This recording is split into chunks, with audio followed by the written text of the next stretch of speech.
Welcome back. My guest today, despite the cruelty we see in the world today, believes that kindness is more prevalent than brutal cruelty. And that really caught my attention. It really got me thinking. Because in an interesting way, I think she's right. In her approach, Claudia Hammond is a professor of psychology, but also a broadcaster, a podcaster, a prolific author, 5 books, incredibly interesting and engaging. I personally loved Time Warped. I love Mind Over Money. I love the recent one, The Keys to Kindness. There was one about rest, which I would love to talk about. I think it was The Art of Rest. And the first one was Emotional Roller Coaster. I didn't have a chance to look at that. But I find that her approach is highly scientific, but very approachable. And I think this is something that is highly needed in the topic. She truly is an inspiration in her work and her commitment and dedication to try and help people out. In her broadcast responsibility, she reaches 100 million people over the waves of the BBC radio everywhere in the world. And today I have my time with her to talk about topics that are really, really, really interesting and intriguing for me. Claudia, thank you so much. You're truly an inspiration. I told you before we started recording that I normally don't prepare very much for the podcast. I'd like to get to know a person on the podcast. But I have to say, I got stuck in a wormhole with you. Like I really did. I mean, I had one link to one video you did with my wonderful friend Rangan Chatterjee, and I kept saying enough, and then I kept going from video to video. I love your writing very, very much. So to me, you're very sort of matter of fact when it comes to your research. But you're talking about a very soft topic most of the time. You choose topics that are sort of like hidden in our psyche somewhere. And I always want to start by understanding, how do you become who you are? Like, were you always in that line of thought and study? Have you always wanted to do this stuff? When did you start? How did you become you? Yeah, in a way, I had sort of twin things going on in my career for a long time, because I had 2 things that were really grabbing my interest and didn't know, which to do. So I kind of did both. So I was very interested in. I knew for a long time I wanted to work in radio. So when I was 14, I started volunteering at my local hospital for where they used to have then, and still do actually, hospital radio. Oh, what's that? Where you, a long time ago, the patients had, headphones by their beds. And of course, it was, before the internet, they couldn't have other stuff on apart from radios. But we had a little radio station in a porter cabin in the hospital car park. No way. And there were programs broadcast all day. And we had our own, record library with thousands of records there that people would donate. And then we'd volunteer, and on Sunday evenings I would do Claudia's Sunday requests. And I'm no DJ, so trust me, it was not very good. But what I got really interested in was going to see the patients first to ask for their requests. So I used to go around the wards beforehand and talk to patients, ask them what record they'd like played, and then they would listen out later on for me to play their request. But I got really, really interested in talking to the patients. And that was what got me interested in psychology in a way. I was really interested in what they said and how. I'm sure lots of them weren't listening to the programme, to be honest. But they were. Well, I think they liked more having this teenage girl come and talk to them for a while. Correct. And particularly like the older ladies, I used to talk to them a lot. And they would have their request already written down, often a hymn. I mean, it was often the Old Rugged Cross and things like that, and Amazing Grace. They would have their request written down, as would the men who'd had motorbike accidents. There were lots of men in traction, with their broken bones all up on stirrups and stuff, and they were very bored. And so they would write, and often very into music, and they would write down their requests as well and have them all ready for me. And I used to chat to all these people. And the older people in particular, the older ladies, they fascinated me because they would tell me all sorts of things, really personal things about their illness. And they'd say things like, I've got black blood coming out of my mouth, but I'm not going to tell the doctor. And I'd say, I think maybe you should tell the doctor. I don't know, but that might be important. No, I don't want to bother them. I don't want to bother them. Oh, wow. And I say, why don't you tell one of the nurses? Oh, no, they're really busy. The nurses are lovely and they're really busy. And I said, do you want me to tell them? On my way out, I always chatted to the nurses at the nurses station. I'll tell them on my way out if you like. No, you've got to promise me you won't tell them. And I used to wrestle with, should I tell them or not tell them? Because they'd asked me not to. On the other hand, this seemed like it was important. And that just got me really interested in, why were they telling the wrong person this, in a way? They wanted to tell somebody and they weren't actually choosing the person who could do something about it, really. And that got me really interested. And at school, I really liked arts and sciences. And I wanted to do a new subject that I hadn't done before at university.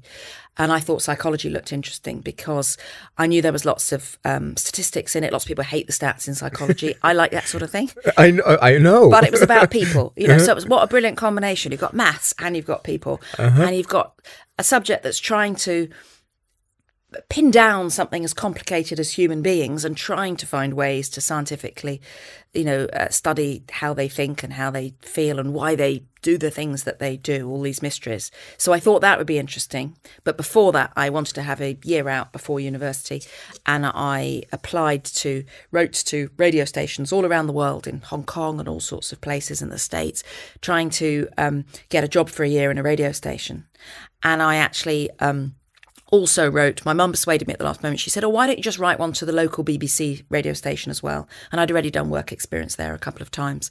And it was where I lived, which is a place called Bedfordshire, about 50 miles north of London. So it was a place I'd always lived. So, I wanted to go somewhere that I thought might be more interesting at that point, really. But I wrote to them and they happened to have a job going that I then applied for in the newsroom as an assistant. And I did work there and I absolutely loved it. It was amazing. I met my future husband there as well, so it was even better. But I loved that it was live radio, and we had tapes then. I'd be running up and down with tapes from the newsroom to the studio, and it was just really, really interesting seeing all this happen. So then I knew I was really interested in radio. Went to university, carried on working for a different local radio station. I went to Sussex University on the south coast, worked for a local radio station there as well. So that by the time I left, I'd done a lot of radio. But then I got really into psychology. So then I carried on with that, did a master's, but also working in radio. And then I started working the first BBC all-speech rolling news station, BBC Radio 5 Live, had just started, and I applied for freelance shifts there. So I was freelancing there, but also doing some lecturing in psychology. And then I started reporting, but also doing lecturing in psychology. And for a long time, I couldn't see how these things would match up. And then I was a reporter for about 10 years, and then started doing more and more pieces about science or health or psychology, and then started specialising in that.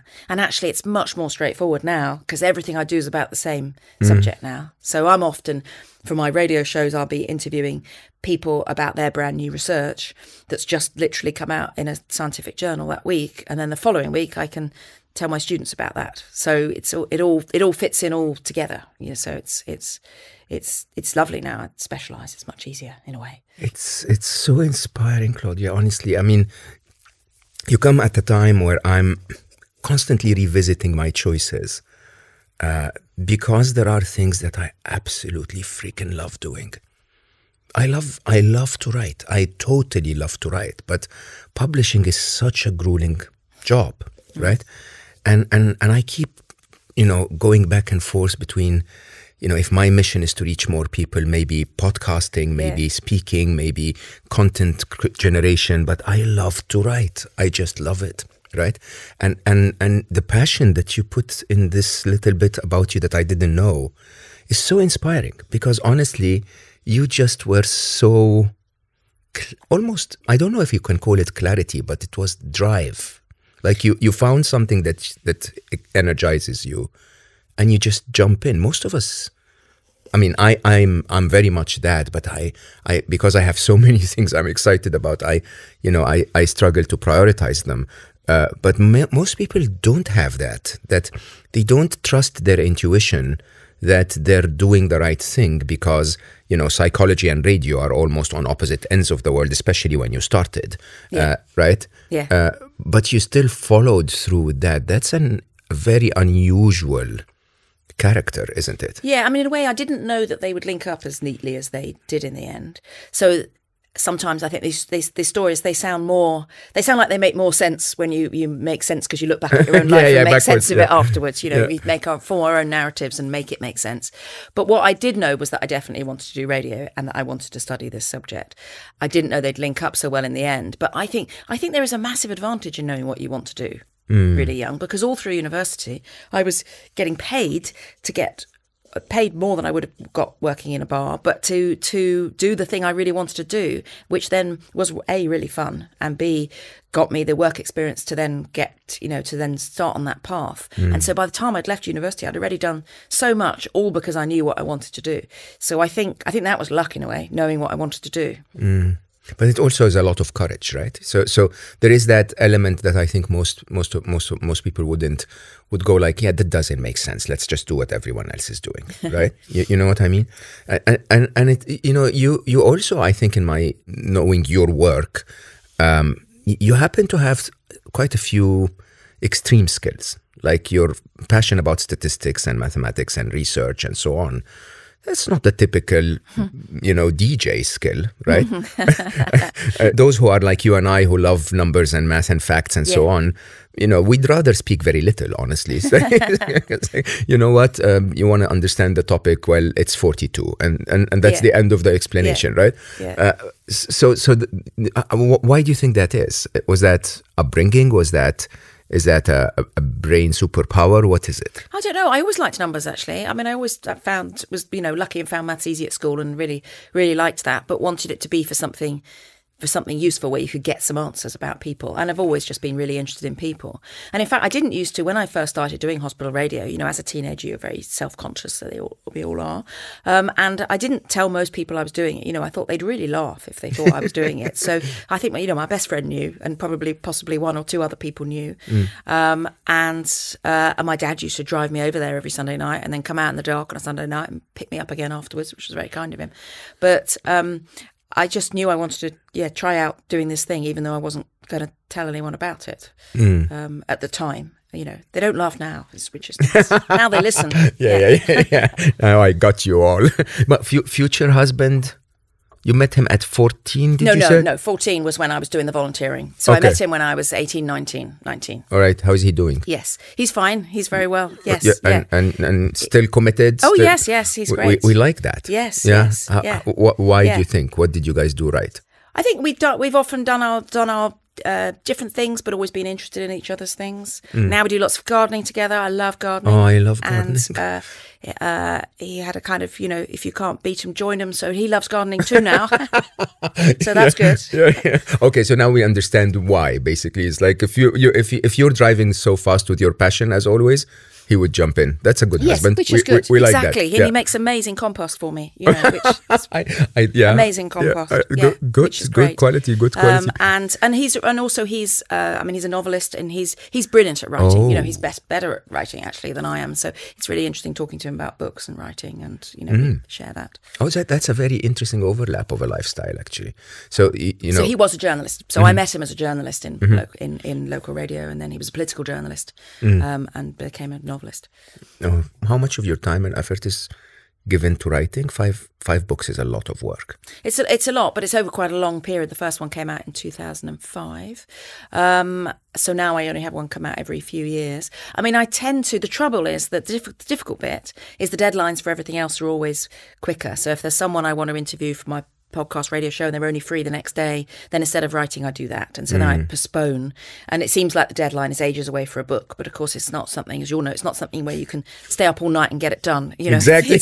You can't just do it's not an essay. You can't do that. No, I always avoid the deadline, so I've never actually signed a book until it was fully written. Oh wow! Yeah, wow. Because otherwise I would disappoint people for sure. Because my writing patterns are very unusual. I would spend almost like an inventor, really. I'd spend the first 4 months not writing a single word, and just building structures and thinking of topics and concepts and how they link, and writing little notes on my phone and on my notepad and everywhere, and literally not a single word. And then bam, 8 8 weeks normally. Oh, that's so impressive. I wish I could do that. It is, once you get the structure, at least for me, once it's clear in my mind, I'm not able to stop writing. I just cannot. Like, I basically wake up in the morning and, you know, my wonderful wife would go and say, okay, so hold on, I'm going to go make a coffee. And I would just pull the laptop out and write 4 lines in, because it's bursting out, sort of. But I have to say, it is. I don't know why, but I always feel a little like jealous when someone writes more than me. It's like, what's wrong with me? Why do I not have 5 books? Yes. So, well, some people do them so fast. I know what you mean. Yeah. Novelists they seem to have another one. Yes. Yeah. I have to say, you stopped me in my tracks with your new book, because it is a very, cruel time in the world. And, you know, I think all of us are, I personally, I'm in a lot of pain. Like, I'm an empath by nature, and I feel the pain of everyone, right? And my approach normally is to avoid immersing myself too much in the news, because there's no point seeing all of the torture, really. But I do want to understand the world, so I immerse myself very deeply in the analysis and the political views and all of that.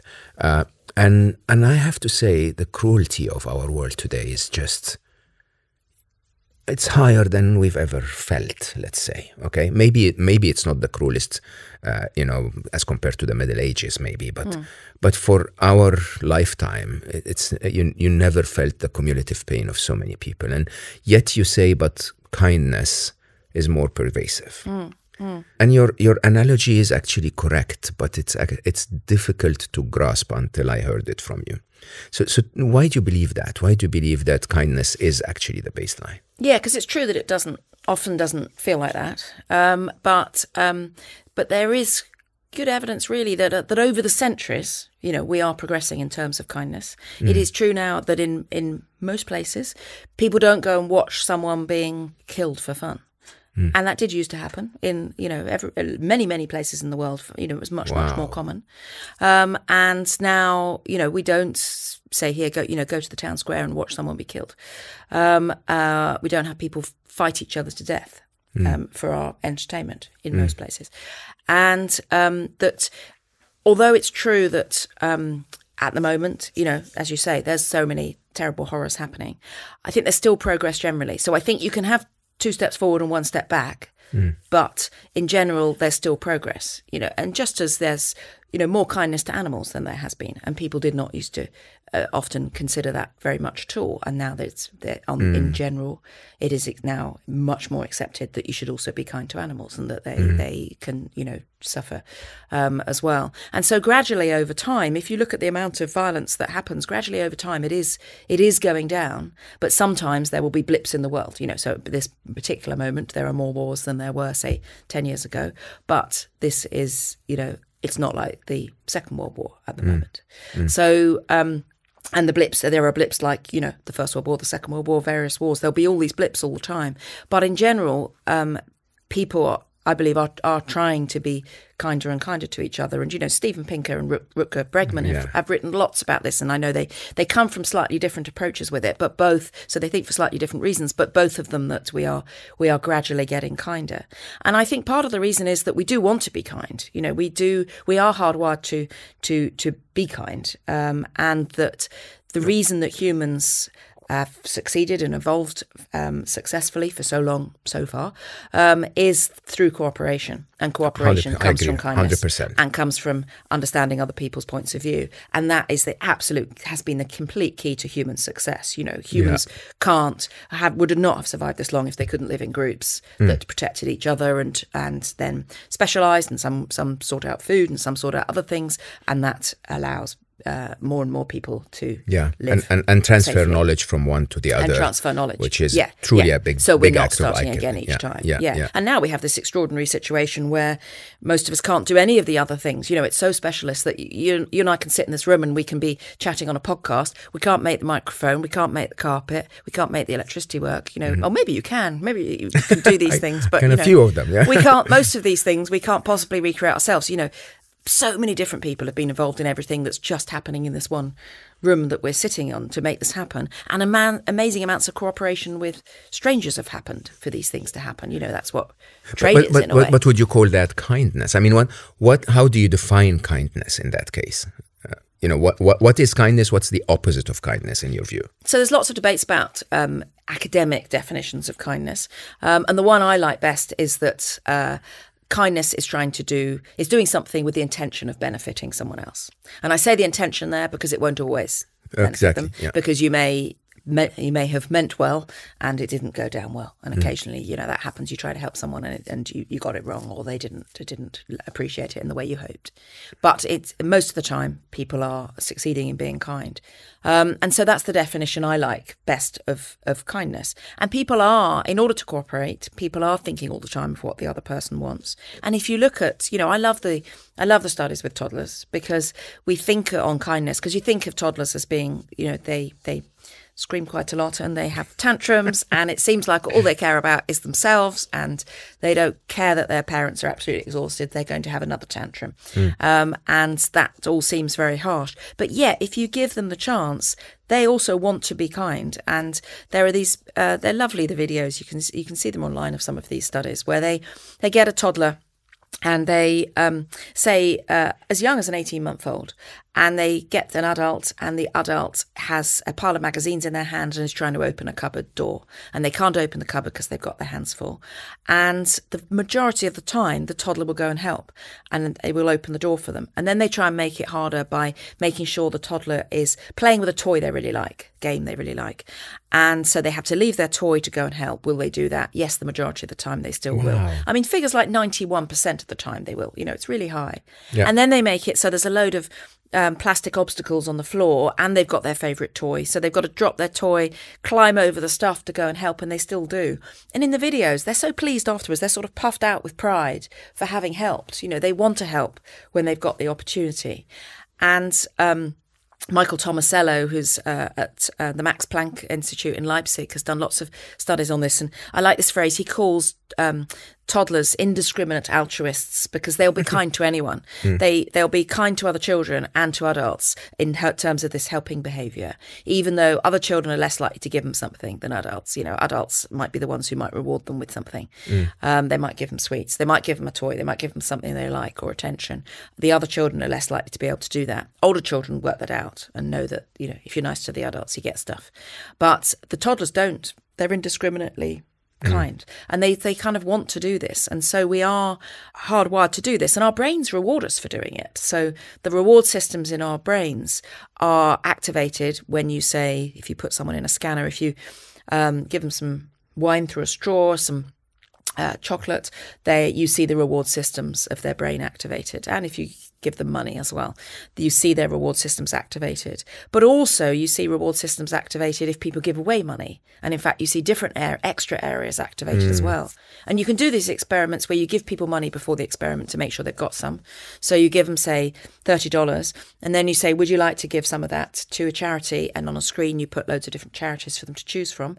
And they choose, they're going to give $10 of it to a particular charity that they like. And you'll see the reward systems in their brain are activated. So our brains reward us for being kind. So we want to be kind when we can, and that's because we'll survive. Yeah, I mean, the idea of survival because of being together with others is definitely, in my view, more valuable to humanity than our intelligence advantage, for example. But what happens with the 9%, or where do we go wrong? Okay, so it seems to me that I always believe that we're born in our best form, right? Happy, calm, loving, unthreatened by anything, compassionate, kind, and then something happens and we fall out, or are those 9% hardwired to be selfish? I mean, probably not. You know, some people will, even toddlers will already be being affected by the experiences going on around them. So if people are, treated cruelly and neglected, then they soon learn that being kind doesn't get them anywhere, and that they will be, cheated. They might be promised something and then they don't get that thing, and then they will start to become very, very self-defensive.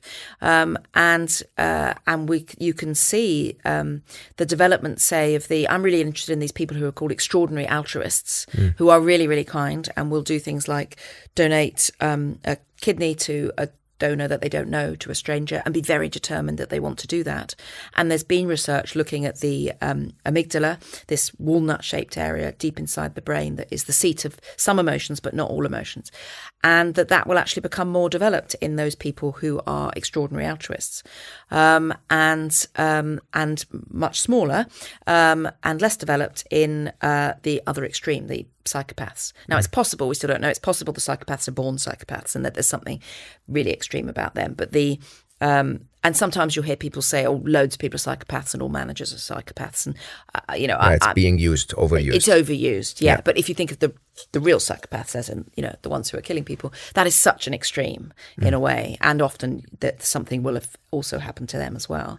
But what is also interesting is that people can be, of course, very neglected, have very appalling childhoods, and still be really kind as well. It's not inevitable, and some people will decide, they're not going to be shaped by that, and that and sometimes it will make them go the other way, that they're going to be really, really kind to people because of it. So I don't think people should feel their destinies are so shaped that they can't get out of that. But it's definitely miles easier to be kind if other people have been nice to you. So I find that quite interesting. It's definitely always been one of my big reflection points, the idea that you're born a psychopath. But neuroplasticity will tell you otherwise. Like even if you're born in a certain way, unless you're talking about a defect or a deformation or whatever, but a genetic error somehow. Yeah. But otherwise, even if you in your childhood are not exposed enough to emotions, so your amygdala is not used that frequently and neuroplasticity shrinks it, there is a possibility to change, to flip, to go in the other direction, which basically means that in an interesting way, kindness is a skill. Yes, that can be learned. Yeah, no, and I am very optimistic about our brains, if you like, and optimistic about the changes that can be made if people are, given the right support and shown some kindness themselves. Because one of the interesting things about kindness is, kindness begets kindness, and we know from studies that there is this reciprocity and there is this pass it on, and that kindness is contagious. And so if people experience kindness, then they will then be kinder to others. And of course, lots of people are learning it. As you say, it's like a skill, and people are learning it from watching their parents, their caregivers be kind to people and be kind to them, and then they see that themselves. So I don't think it's hopeless. Do you think the opposite is true? If you give kindness to others, you would experience more kindness in your life? So what's interesting is when I did this, was part of this big study called the Kindness Test, which was run by Sussex University, and we launched it on my BBC radio shows and podcasts, and 60,000 people took part from around the world, which is amazing. So it's the biggest study of its kind that's been done on kindness. And one of the things we asked people was how often they received kindness and how recently, and how much kindness they saw and how much kindness they gave. And the people who did the most kind acts also received the most kind acts and also saw the most kindness around them. What's your explanation? So why would that be? They observed it around them.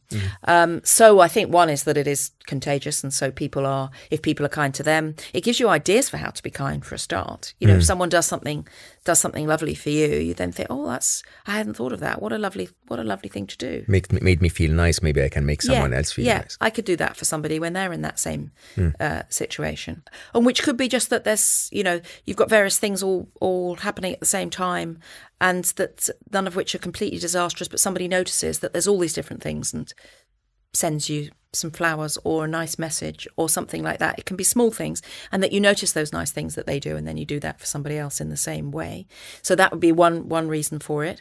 And then I think the noticing kindness is really interesting, because I think observing kindness around you makes you feel better about the world and humanity. And particularly as a counter to everything distressing that you're seeing on the news, is that most people are trying their best. And even in the things that you see, many of those people have been pushed into really terrible situations where they don't see an alternative but to do the things that they are having to do or feeling they have to do. And that we know from loads of psychological research, of course, that negative things are more salient, because to survive, we need to notice the negative things. So if a kitten is following you up the street, you don't need to notice. But if a lion is following you up the street, obviously you need to pay attention. So we notice the negative things. If you show people a photograph of loads of faces, and in that crowd, one face is angry and one face is happy, people are much faster at spotting the angry face, because we need to notice those. So the trouble with that is that because it means we then don't notice necessarily the positive things going on around us. And one of my big tips for how to be kinder is to become a kindness twitcher, to notice the kindness around you deliberately. And I kept a diary while I was writing the book on kindness, a diary of kindness, kind things that I saw, kind things that I experienced, and kind things that I did or thought about doing. Sometimes I thought about doing them and then was embarrassed and didn't do them. And I noticed that very much. But once you start to notice it, you can't stop. I don't do the diary now, but I notice it all the time now. So I noticed, I was on a train yesterday and I dropped my keys in one carriage, and somebody came all the way up to the next carriage and gave them back to me. Oh, that's wonderful. And they'd gone looking for the person. I'd moved seats and I hadn't realised they'd come out of my bag. And he came and gave that to me, and I was very happy, because they would have been very, very inconvenient. But it was really kind thing for him to do. But now I notice it. I notice it all the time, people being kind to each other on the steps of the trains and the tubes, and people think, oh, London's so busy, no one's kind to each other. I see it honestly every day, people being nice to strangers, and that then makes you feel better about the humanity, that most people are trying to be kind, and that there is kindness all around us. We don't necessarily notice it. There definitely is. I mean, one of the things I find amazing about this podcast is I met so far maybe 310 people, and everyone's so wonderful. Yeah, everyone's really nice. It's like, what the hell, people? Couldn't be that everyone's pretending. Yeah. I have no doubt in my mind that you have any evil in you at all. Yeah. Right? And when you really get to know people at just a slightly deeper level than the stress of the day, and the struggles maybe that they're going through, or the rush that they have to rush through the streets with, or whatever. And when people pause, most people are so wonderful. It's actually quite interesting. Yeah. Kindness is pervasive in that manner. Yeah. Yeah. Yeah. Do you think that kindness is an asset or a weakness? Let me take a work example, for example. It's not. I was told many times by my late mother, who is lovely, and my ex-wife, who is wonderful, that I may not be a very good fit as a startup founder because I'm too kind, right? It's like, I'll always prefer the compensation of my teams over my own profitability, or if my a government employee is just delaying my paperwork, I'll just find a reason in my heart to understand they must be busy, or which is reality for me. So sadly, typically you find examples of people who are more successful and billionaires, if you want, to be a little abusive of others. How can kindness be better than that focus and sort of self-centered approach to life? It seems to bring success to be selfish. Yeah, and so I think it seems like that, but actually, when you look at the evidence, that's not necessarily the case. And so, I outline these different keys to kindness, and one of them is that kind people can be winners. And I think often kindness is seen as something weak and a bit soft and kind of nice to have if you can have that, but not a priority. And yet, in business, say, in workplaces, one of the really important things, particularly at the moment, is to try to retain staff and not have staff leave. And one of the ways of doing that is to be kind to them and make them feel valued there, and then people will stay longer in those jobs. There's a really interesting psychometrician in the States called Joe Folkman, and he's done a study looking at 50,000 leaders and the feedback that 360 feedback, where their staff feedback on what the leaders were like, and he looked at how effective they were as leaders, but also how nice and kind the staff thought they were. And there was only a 1 in 2,000 chance of them scoring high on effectiveness, but also low on kindness and niceness, basically. If the staff didn't like them, they were very unlikely. There was only a 1 in 2,000 chance that they would also be effective leaders. So actually part of being an effective leader is... As per the view of the staff, for sure. As per the view of the staff, yeah. And so because you want to retain your staff, there's also evidence that... there are these things in workplace that they call in psychology, you've probably come across, organisational citizenship behaviours, which is things like the extra things you don't have to do, but that are not part of your job, and they're not in your contract, but they make the world go round. Like, reporting the printer when it's broken, or putting some paper in the printer, or washing up some mugs that aren't yours. Those things that make it nice, or bothering to collect for somebody's leaving present when there's not somebody's job who's got to do that. And people withdraw those behaviours if they don't. In fact, the first sign of them being possibly thinking about leaving is that they withdraw those behaviours and they stop doing those because they don't feel they're being treated fairly or being valued properly, and they stop doing those little things first, and then after that they start looking for jobs elsewhere. But if people are treated kindly, then there's evidence they carry on doing those organisational citizenship behaviours, and that you bring the best out of, that kind leaders bring the best out of those people. Now, I think it's really interesting that within organisational psychology, this doesn't tend... I can think one book called Kind Leadership, but it doesn't tend to be about kind leadership.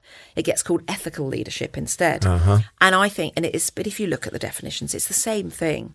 But I think it feels more palatable to businesses. Exactly. To look because like kind leaders are seen as soft. I had that in my career at a point in time, which we had a very, very driven executive team at Google, and during one of the executive meeting conversations, I said something like, "But these are humans that we're talking about here. You can't just rearrange the organization this way." And one of them said, "Oh, I wish I was working for you.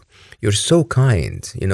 And I looked at him and I said, "How many people did you fire in the last 3 years?"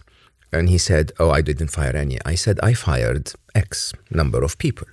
I didn't fire them. I found them other jobs in other parts of the organization when they're thriving." Okay, which is the kind way to do it, because unless someone is bad, which is rarely ever someone you come across, right?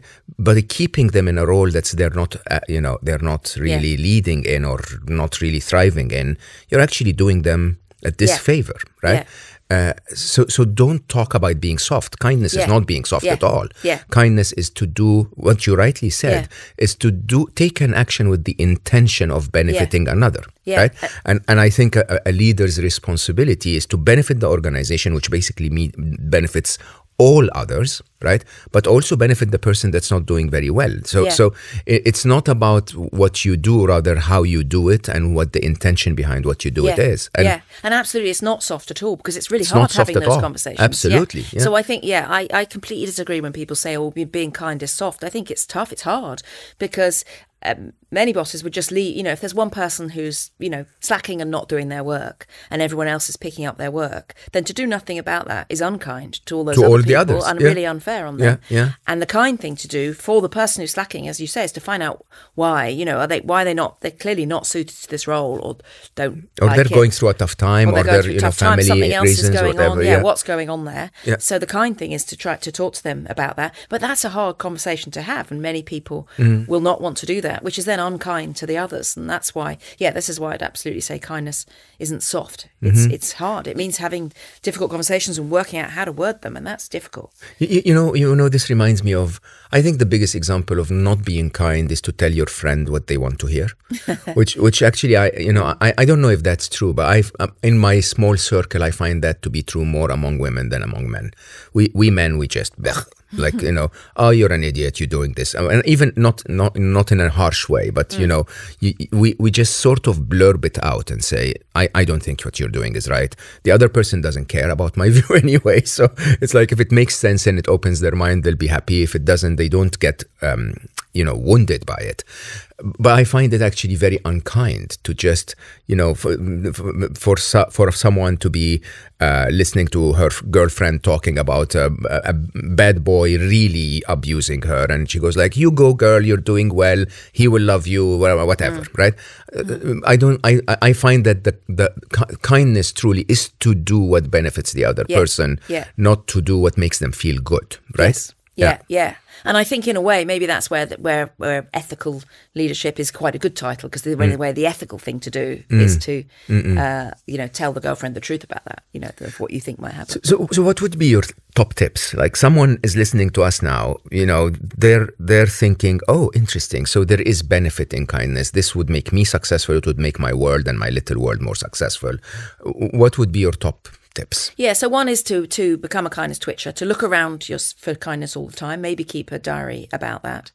And another is to really try to see things from other people's points of view. And we kind of think we see things from other people's points of view. I love that. But to really try to do that, to really put yourself in their shoes and to think, well, what could be the reason that they're doing that? If someone says something, maybe at work or somewhere else that's upset you, to try and think, would I react this badly? Am I quite tired? Are there things that mean I'm reacting worse to this? Am I really tired today? Would I be as upset about this on a different day?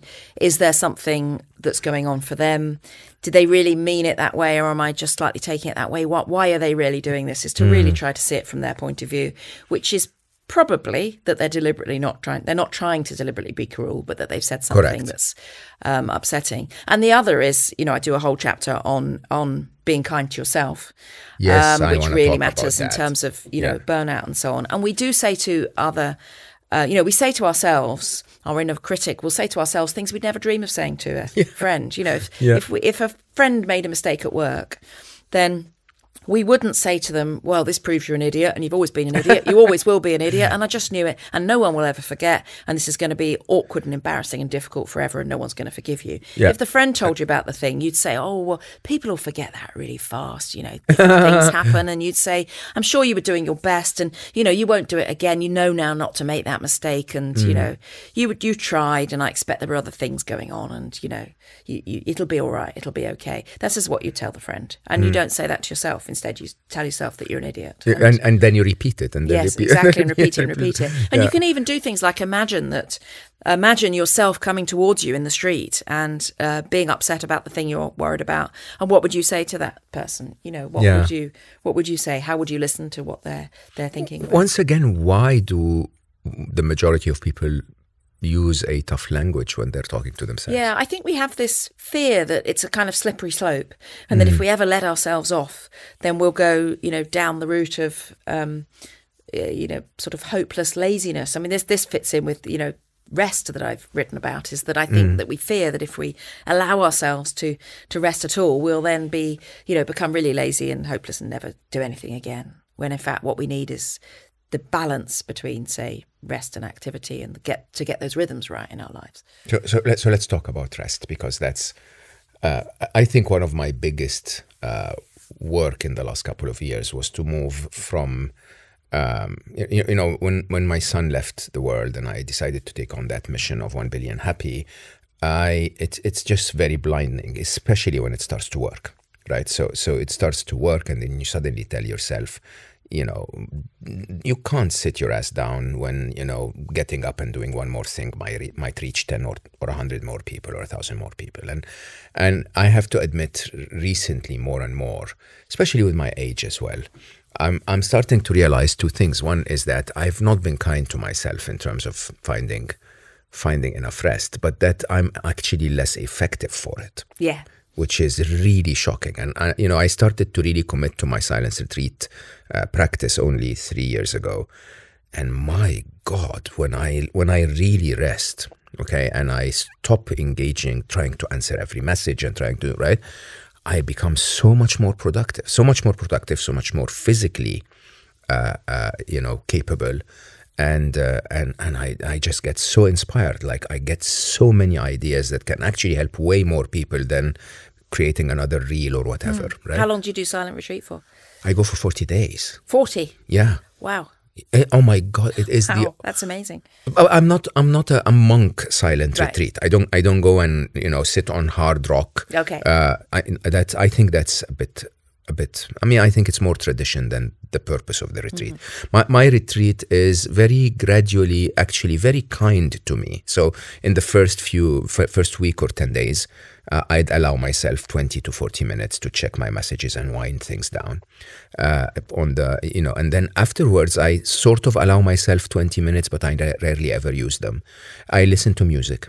I take notes. I even take my notebook out and write if I'm inspired. It's just silence in terms of my words and silence in terms of the hunt for my attention, all of the messages that I receive and so on. And oh my God, I can honestly tell you, like day 7 or 8, massive clarity. Yeah. Like and I always cry. Like for the last week before I'm going back to the world, I'm just like constantly crying why I'm doing that. Like, can I just please take 40 more? Like, it's just a joy. Yeah. And it's not just that. I also exercise more because I have the time. I meditate way more because I have the time. I eat very healthy. I walk in nature. And it just changes everything, really. And I come out of it mostly with a book. Like the inspiration out of it. So that really is effectiveness, isn't it? Very effective, yeah. But I have to say, otherwise, rest is a struggle for me. It's because the demand of the modern world are very erratic, if you want. So why? Yeah, those boundaries have really dissolved for many people, between work and non-work now, which is very difficult. So what are your? I'm not even going to argue the value of rest because I think people know they're just denying it to themselves. So what are your top practices? I think that one of the things to do is to give yourself permission to rest, which is often by permission to rest. Yes, by noticing that or realizing that it is good for your, say, mental health to rest. And so, I outline the evidence for why it's good for your mental health. And I've had so many people I talk a lot at science festivals and book festivals and things like that, and I've had so many people come up to me at signings and say that the thing they've really taken is that they don't feel guilty anymore resting. So in the research I did on rest, we found a certain percentage of people said they felt guilty every time they stopped. They thought that they shouldn't, because there is always something else to do, and there is always something else to do if you want to. But that just as I don't feel guilty, say, going for a run, because I know that's good for me physically and good for me mentally as well. But I don't feel guilty because it's good for me physically. In the same way, we shouldn't feel guilty about taking a rest or a break because it is protective of our mental health. And so many people have said to me that's been a key thing that they've changed their view on by seeing that, and by seeing that, this is something you're doing to protect yourself, just as you might go running to protect your physical health. And so as I said, I love gardening, and I used to, when I was, if I was working at home, obviously sometimes I go out into the tiny garden for like 10 minutes and I'm deadheading things, and I can feel this sense of calm, and I don't think at all about work or what else I'm doing at that point, because I'm completely absorbed in deadheading those plants and looking to see how the broccoli is doing and things like that. But I did used to feel, before I wrote the book on rest, I did used to feel sort of guilty doing that, thinking I ought to be working, really, not hanging around the garden in working time. Although I'm freelance, it's my time. But I now don't feel guilty about that at all. I now think, well, this is good for me and this is good for my mental health. I should be doing this. And so my big tip is, I talk about a kind of prescription for rest, is to find the 2 or 3 activities that you find really restful. It won't be gardening for everybody. Some people think gardening is like outdoor housework. I don't know how they could think that, but some people think that. I had a boss of mine that when I lived in a villa, I had a beautiful garden, and a boss of mine came to my home at one time, and he was like, "Why do you do all of this? You don't believe in division of labor, like you should." And I was like, "Did you hire someone to go play golf for you?" Exactly. Like I love this. Yeah, absolutely. Yeah. And so it's to find the things that the activities that do make you feel, that allow you to switch off, that stop those thoughts whirring round and round in your head. And so in the big piece of research I did with Durham University on that, called the Rest Test, we asked people which activities they found most restful. And there's a kind of top 10 that I go through in the book, and it doesn't have to be those 10. It could be something different. Gardening wasn't in the top 10, disappointingly, because I didn't get to write a chapter on it.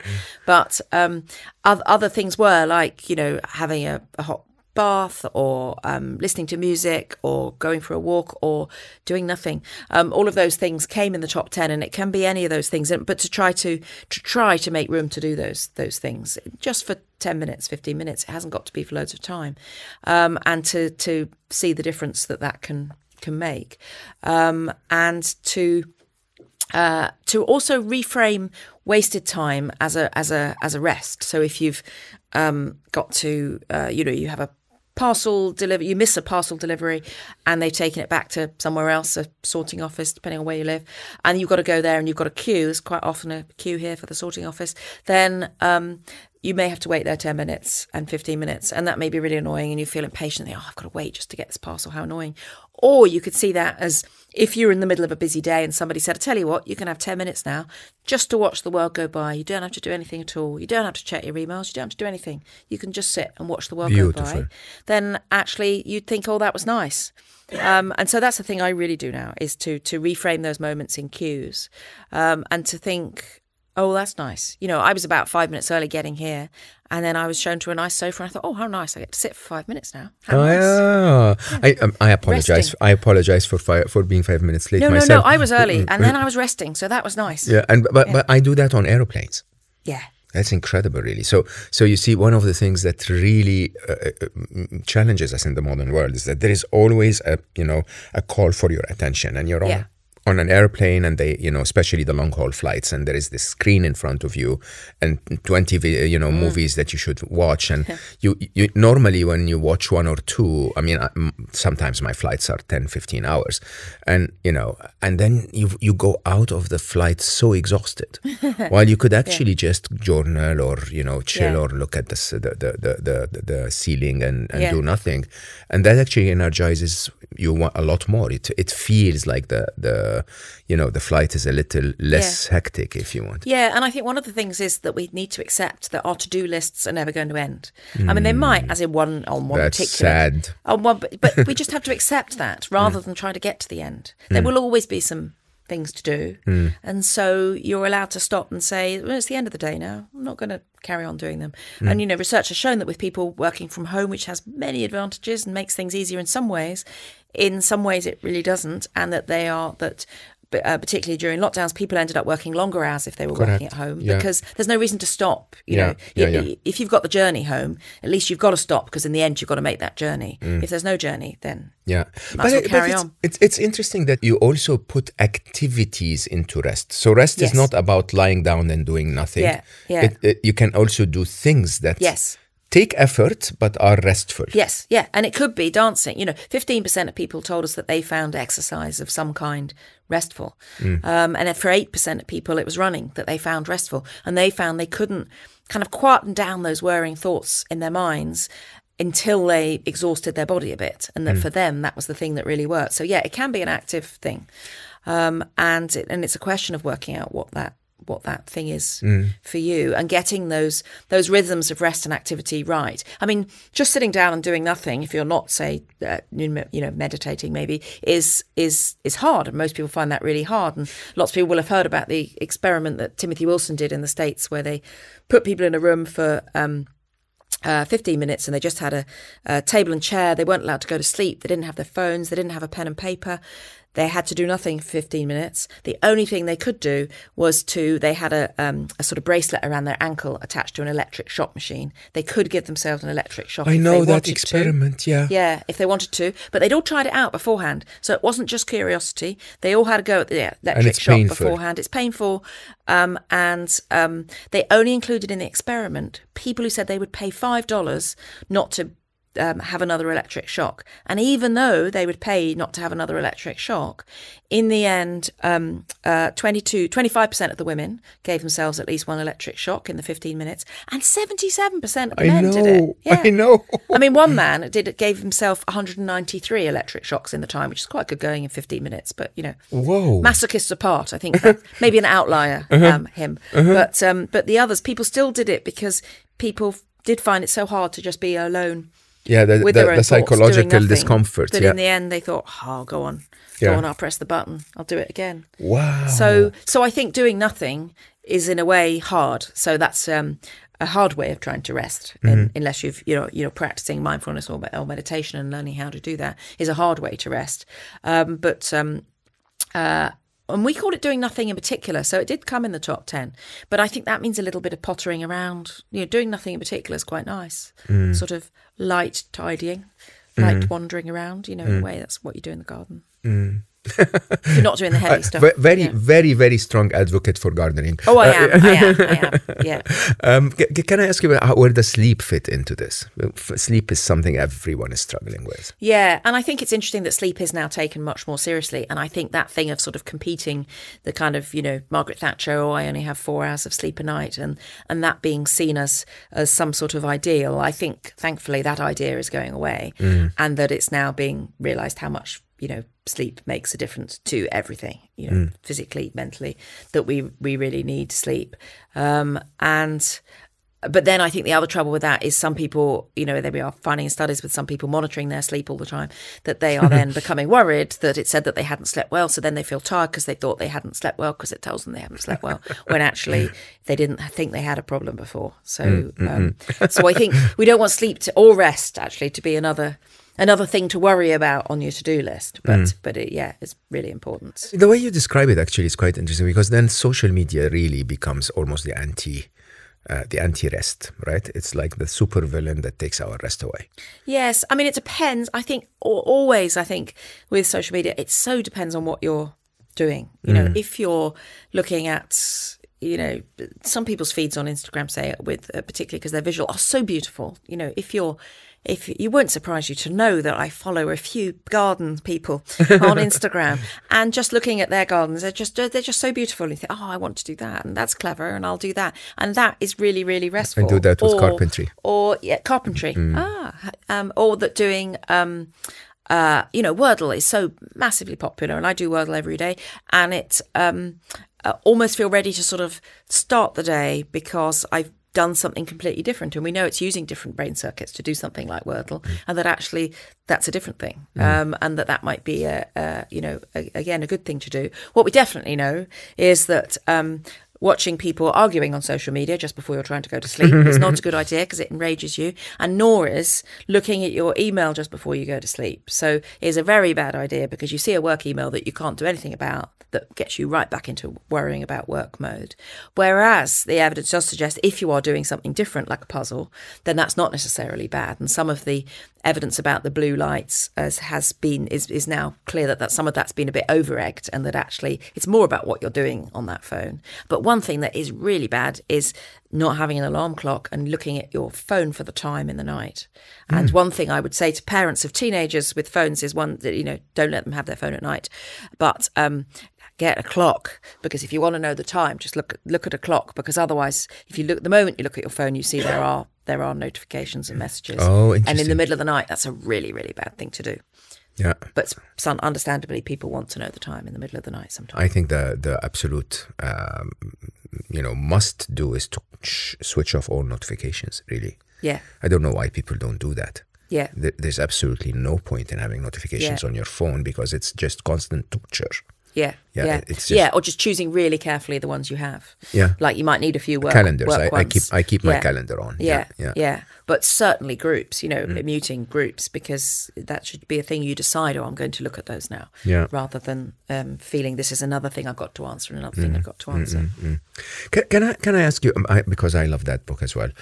So the reason why we grill ourselves working and really rest very little is our relationship with money. A lot of people, money is not easy for most, sadly. When in reality, I think if you really get it, it's actually quite easy. It's not that complicated at all, especially to just cover what you need, basically. First of all, why is money so much more important than other things like happiness and rest and kindness and so on? Where did we go wrong with this? Yeah, it's interesting that money has such a kind of psychological hold over us. And, you know, I was talking about when you're in a brain scanner and the reward systems light up if you see chocolate. In a way, you know, money is what's interesting about that is it also lights up if you're given money in a scanner. You can't spend it in the scanner. So it's a future promise. If you promise someone some chocolate in the future, you don't get the same effect of the reward system as them having it now. Money is the one thing where it is actually, it's a future reward that is stimulating your brain now. Because you can't have anything, you've got to exchange it to get something. So, but we know that it's valuable, and its value, of course, is the fact that it's choice. You know, it's choice and opportunity, and you can, this one note, you can choose exactly what you want to spend it on, and that is a sort of incredible thing. And in one way, money has allowed the most amazing cooperation around the world, because money is, you know, a form of trust, and we're able to trust complete strangers by the fact that money is involved, and that we've labelled this thing trust, whether it's numbers on a screen or a note. And so you go to a cinema, and you can go to the cinema, you've paid online on your phone or whatever, and you know that when you go, the film will be there. All the people who were in the film will get paid. The people who made the film will get paid. The people running the cinema will all get paid. And you're going to sit there with a load of strangers, and you've all come to this agreement to do the same thing at the same moment. It's kind of remarkable, really. And loads of the people will be around the world in different places. And that all works because we have this thing called money. And there's no civilization that's invented a kind of currency and then gone back again to not having currency. Once each civilization invents currency, they then keep that currency because it is so useful. The problem is, as you say, the hold that it can have over us, and the belief that it can imbue in us that if we just have some more of it, we'll be happy. So people will often, you know, somebody will tell somebody they're changing jobs, they're leaving the company they really like to go to another company for but they're getting a pay rise, you know, and they're going to get a pay rise of a few thousand. And most people will sort of think that seems perfectly logical, that of course you're leaving because you're progressing onto another one. When actually you've got to think, and it all depends obviously what the salary is that is going up by a few thousand, but what will you do with that few thousand that will make a significant difference to your happiness if you already liked your current job, your current colleagues, you knew how it was, for you to leap into the dark to work for a boss you don't know, who might not be nice and who might annoy you every single day, for your few thousand more. Now, if you know that you will spend your few thousand on something that will bring you real happiness, which evidence shows is experiences on the whole rather than things, you know, a bigger telly doesn't make you happier in the longer term. Spending that money on an experience might, even though that experience has gone, you know, a weekend away has gone. You anticipate it beforehand, which makes you feel good. You enjoy it often with other people, cementing your relationships and having a socialising time, and you look back on it. Those are all better use of your money than the bigger TV screen, say, in terms of what might make you happier. But in order to change that job, you've got to be sure that this is going to make you happier. And I don't think we always consider what are we actually going to do with some money? Are we really making the right decisions? Yeah, and I used to tell people, interview for a job that's going to make you happier, not a job that will pay you a few $100 more. Yeah. Because if it pays you happier, the less money will be more effective, because you're not going to be spending on trying to make yourself happy, basically. Yes, yeah. Which is, I think a lot of people miss that. I mean, I have to admit, there is joy in, you know, not having to think too much if I want to go and buy something and to feel that. No, that's an amazing luxury to be able to do that, particularly in global terms. You know, it's amazing. And also, it absolutely shouldn't be underestimated, the stress that not having money has. You know, where money and 100%. Happiness are so connected, obviously, is a huge stress of worrying about money and where the next rent is coming from, and how bills are going to be paid. And you see the massive effect that has on people's mental health, and you know, there's been loads of work on scarcity that Sendhil Mullainathan has done in the States that's really interesting on how when money's scarce, people's thinking inevitably narrows, and they think about that thing all the time, and it makes everything else more difficult. Yeah, but you see, huge. The thing for me is that scarcity, believe it or not, and I say that with confidence because I know very rich people, is that scarcity is not a question of the amount of money you have. So the truth is, I mean, the reason why I can sort of buy anything I want is that what I want is very simple. You know, I mean, now with the prices going up, my t-shirts are up to $18, right? But at the end of the day, and it's not cheap of me. It's actually, I love them. I love the texture of them. I feel they're easy. They make my life, you know, they hide my little belly. They're wonderful, right? If, you know, I know friends of mine who will actually buy incredibly expensive shirts, incredibly expensive cars, incredibly, you know, expensive places to stay when they travel. You know, they travel first class, they do whatever. And yes, and you know, it's actually quite common to see people in the finance industry, for example, who are struggling because if they stop earning for a month, their family will feel scarcity because, you know, what do I make them fly business class? Like, I can't do that, right? And it's really weird. Actually, I know of a few cases of people who took their own life because they couldn't keep up with that standard, right? Yeah. And it is shocking, really, that it's on the spending habits side that your money skills begin. Yeah. And there is this thing, this sort of hedonic adaptation that you get used to having things that are slightly more expensive and then slightly more expensive. So most people believe that they will get better at saving in the future, and that they will earn more in the future, and that they'll get better at spending less in the future. So most people think because of that they're going to be richer in the future. Now, they might earn more in the future if they progress through their careers. But they won't spend less because they will start gradually having nicer things, thinking, Correct. oh, we're going to have a slightly nicer meal, or we're going to have a nicer room. Oh, let's have the room with the balcony. And then you always want a room with a balcony. And then then you suddenly feel deprived not to have the room with the balcony. And so I can see that then at the extremes that becomes very extreme. People think that they need these things and must have these things, and then get stressed by not having these things, or feel that they can't leave a job that they hate to do the thing that they would really love to do. And I think it's interesting in the city, you will often see people say, well, at the beginning, they'll say, I'm going to do it till I'm 30 because then I've earned enough money. Exactly. And then I've got enough. And then I'm going to do the thing I really want to do. And then how often do they then do Rarely that? ever, Yeah. So your book is Mind Over Money. What is the advice? How do you have your mind controlling your money urges, not the other so way? it's about looking at the decisions that we make about money, and how sometimes different cognitive biases, these biases can come in and make us not make the best decisions about things. So, for example, one is about, say, there is an effect where it's called the compromise effect, where if there are three things of different prices, they're often laid out in threes in shops, and they're often laid out in threes online in particular. And you'll see like a budget laptop, a bit more than that laptop, and then a really expensive, really beautiful, glossy laptop. And that third one is only put there with the cheaper ones to make you buy the middle one instead. So in studies, when it's just the two of them, the cheap one and the middle one, then half the people will buy each one. If you add the expensive one there, suddenly twice as many people get the mid-priced one than they were going to. And shops know this. And so when you're shopping, if you were never intending to buy the expensive one, it's because the reason we do it is we hate disadvantages and things, and we hate loss, and there's lots of studies on loss aversion and how we hate loss more than we enjoy gain. And so the cheap one has the disadvantage of being, it's cheap, so maybe it's rubbish. The expensive one has the disadvantage of its enormous price tag, leaving us with the middle one. And so people choose that because they think it's got fewer advantages. But actually, they never really needed that one. You know, the cheap one would have been absolutely fine. They've just been swayed by the expensive one. So one piece of advice is, if things are in threes, just ignore that expensive one. Don't look at it. If that's not, and compare the other two. Yeah, if you can't possibly buy that, don't even look at that. Compare the other two and see what you really get with those.